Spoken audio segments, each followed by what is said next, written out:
What's up, guys? My name is SnyperSama, but you can call me Sniper. Welcome back to the channel. In today's video, we are doing another making the perfect build based off of your guys' comments. Today, our weapon of choice is the Gunlance.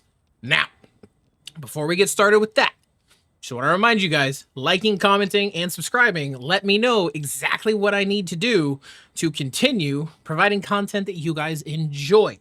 There was not a whole lot of people that were super interested in the Apex video that I posted, and that's okay. We're trying to navigate this together. So, letting me know exactly what you guys hope to see, what some of your favorite parts are with my videos, the whole bit is super, super helpful. But I'm not going to sit here and drone on about it forever, so let's get started. We have the Gunlance, the Auguring Omen, okay? And at least to me, Gunlance is probably one of my favorite weapons. It is not one that I really used prior to Wilds, and then I saw it get used in Wilds, and I immediately was interested. It is a ton of fun, and I enjoy it. And mine is rolled with Dragon, Normal, and Slightly Strong as far as the element, shelling type, and the power. This build is going to vary because there's technically two options here. The shelling type can be normal, or the shelling type can be wide. It's kind of up to you guys. I like having additional shelling shots. Not only does it let me maneuver a little bit easier around the monster because of the shelling movement mechanic, but on top of that, I like being able to do the downward swing and then the wyvern explosion with all of them going off in a monster's face at once. The big thing is just slightly strong, okay? Normal versus wide, I would say normal is about 5 or 6% better, maybe 7, but it's not a crazy big difference. You will be able to still pump out some crazy damage with Gunlance, whether you're on normal or wide. Just make sure that you have Slightly Strong as your power type, okay? As far as the set bonus skill, we have Burst Boost, Ebony Odogaron's Power, and we don't have Lord Soul. I used everything I had. I tried to roll it. I couldn't get it. So, I've got to farm Gagbazio some more to try and get it because I've basically used all of my other supplies. But ideally, you want to go for Ebony Odogaron's Power and Lord Soul. The reason everybody seemed to be really interested in this is because the plus 18 raw attack when Burst is active. Burst is one of the best skills in the game, and on Gunlance, it is really easy to have upkept. So, the plus 18 plus giving us the actual burst itself is really nice. So, I clicked the wrong button. There we go. Next up, make sure that you have a reinforcement bonus that has all attack. Truth be told, this affinity one right here, it's selling it. Okay, it is not a wonderful roll, and that's because you don't really need affinity on Gunlance. There are a couple of strikes, like the Wyvern Drill and the actual bladed strikes that will and can crit and have affinity values, but all of the shelling, which is 90% of your damage, doesn't crit, which means you don't need it. Ideally, what you want here, 4 sharpness. No, don't do 4 sharpness. Don't do that. 4 attack and 1 sharpness would be ideal, okay? Make sure that you've got triple attack infusion and you are attack focused. Let it be known that the focus that you choose is going to impact the shelling that you have. I was okay with normal. I went with attack. I'm pretty sure wide is element, and I think it's long shelling is affinity. Don't do long. For the love of God. In fact, we're going to emphasize this just a little bit more. Do not do long shelling. Okay? Do not do it. So, now that we're done with the weapon, let's go ahead and touch on our armor. Our armor is actually very straightforward, and we have a reason for everything. We are not using Arch-Tempered Arkfeld, and that's because the majority of Arch-Tempered Arkfeld's appeal for his armor comes from Weakness Exploit. We don't need Weakness Exploit. We're playing Gunlance. We don't crit. So, we have Guardian Ebony Helm Beta, Ebony Braces Beta, and Ebony Greaves Beta. The reason we're rocking all of these is because we want to take advantage of getting Burst Boost 2. This is a plus 18 raw attack that we naturally get with Burst. On top of, we will get the Burst effect. It's kind of like Antivirus with Gormagala gear, being you activate Frenzy, and then you get the bonus of Frenzy, and the bonus of having Antivirus is the same kind of concept. Because we activate Burst, we get the plus 18 raw, plus all of the bonuses of Burst. Then we have Dahad Gamma in the chest and in the waist. The reason we're rocking both of these is because of Binding Counter. It increases your attack after recovering from a web status, frostbite, being pinned, or a power clash. Power clashes are going to happen a lot, especially if you're playing by yourself, but even when you're playing with other people.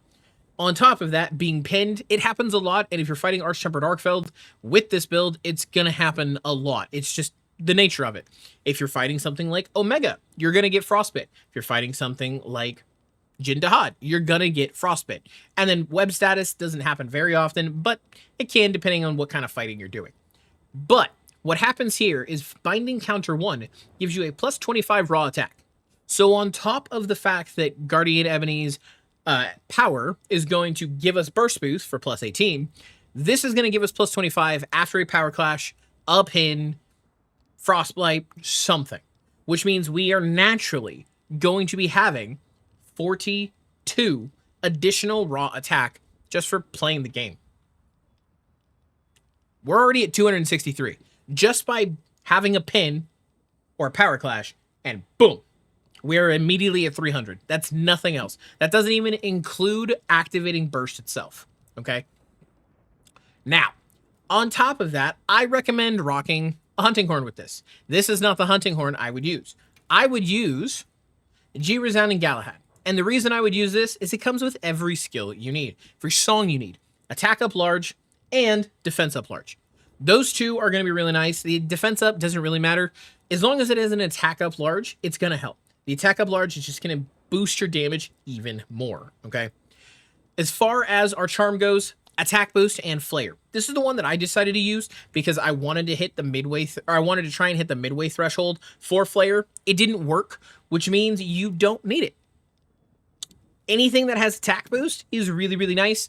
The only thing I would recommend, if you can, put an attack boost jewel on that has additional armor slots for whatever comfortable skills you might like, okay? But as far as our armor goes and our talisman goes, you don't need it. If you have an attack boost 3 that can slot in for an attack boost 4, you're golden, okay? But it is not a requirement. The rest of our decorations are going to be as follows. Chain Jewel, Chain Jewel. These are going to max out burst. Maxing out burst is super, super important. We want to make sure that because we're playing into burst boost, that we're making burst as strong as humanly possible. On top of that, we have 3 Destroyer Jewels. Now, you might be asking, why are we using Part Breaker? Well, when you use Gunlance, you do something called fixed raw damage. That damage is going to do the exact same amount no matter where you hit the monster. Arkfeld, for example, has Chain Blades. Those Chain Blades are his weak spot.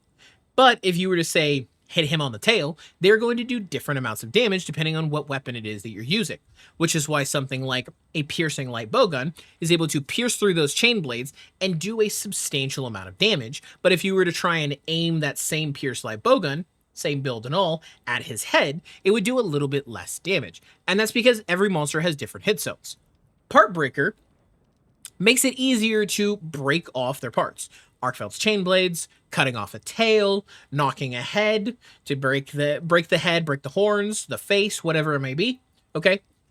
The thing about Gunlance is that because it does those fixed raw damages, it's always going to do the same amount, which means no matter where you're hitting, you get full benefits of Part Breaker. Granted, you get full benefits of Part Breaker no matter where you hit, but because of how Part Breaker works, this means that when you are fighting, we'll say, Arkfeld, if you hit the chain blade and you hit his head in the exact same swing with your Wyvern Fire artillery shots, you are going to do the same amount of damage with your shelling and your Wyvern Fire artillery no matter where it hits. Meaning, you are always going to be actively doing an additional 30% to everything, making it super, super valuable on Gunlance. Now, we have the Shockproof, we have the attack, we have the growth, and we have the protection jewels. The reason we have such a varying amount of level 1s is because we actually have a decent amount that come from our armor. Protection, we already had 2 levels. This gives us Divine Blessing. We have Shockproof, which is just if you're playing with other people, you don't have to worry about accidentally messing them up. Attack Jewel, which is going to put us at level 4, thanks to our weapon decorations. We have it at level 5. And then Growth, which is just going to be an attack and defense boost after X amount of time in a hunt. Now, you might be seeing bind resistance right here and wondering, why in the world are we not leveling that up? Well, truth be told, the reason we're not doing that is because depending on what you're fighting, you don't get to take advantage as easily of Jindahad's Revolt. You will not be able to get Webbed or Frostbite if you have this maxed out. Leaving it at level 2 allows you to go into those fights and remove the statuses very, very quickly and still reap the benefits. So rather than preventing it entirely, we're taking a little bit of it, we're dealing with it, and then we're getting a damage bonus. Kind of like Counter-Strike. If you don't get to take full advantage of Counter-Strike if you don't get hit. This is the same kind of concept. If you can't get webbed, you can't get frostbite, you don't really get to take full advantage of it because power clashes are on a cooldown. You are not going to get more than, I would say, even 5 in a singular hunt.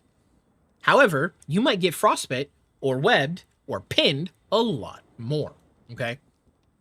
Then we have earplugs. Earplugs are really, really nice because on Gunlance, you have your Wyvern Fire Artillery. When you are firing your Wyvern Fire Artillery, the monster loves to roar. That's just how it works. I think it's coded into the game, how that works. There are only 4 monsters in the entire game that need level 3 earplugs. So, it being level 2 means you don't really have to worry about it. Granted, if you're fighting something like Gargmazios or Arkfeld, those roars are going to counteract you a little bit, and you're just going to have to deal with it. But if you're not fighting those guys, this is perfect, okay? And it at least makes it a little bit less threatening. You don't have to sit there and literally just kind of cover your ears for several minutes. As far as the weapon decorations go, we have 3, and only 2 of them are super, super important. Number 1, magazine.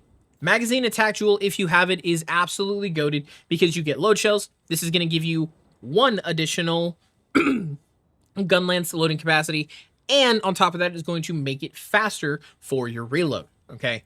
That, you get the attack boost, which is going to give you the plus 4% and plus 9 overall, which is really, really nice. The second most important one, artillery.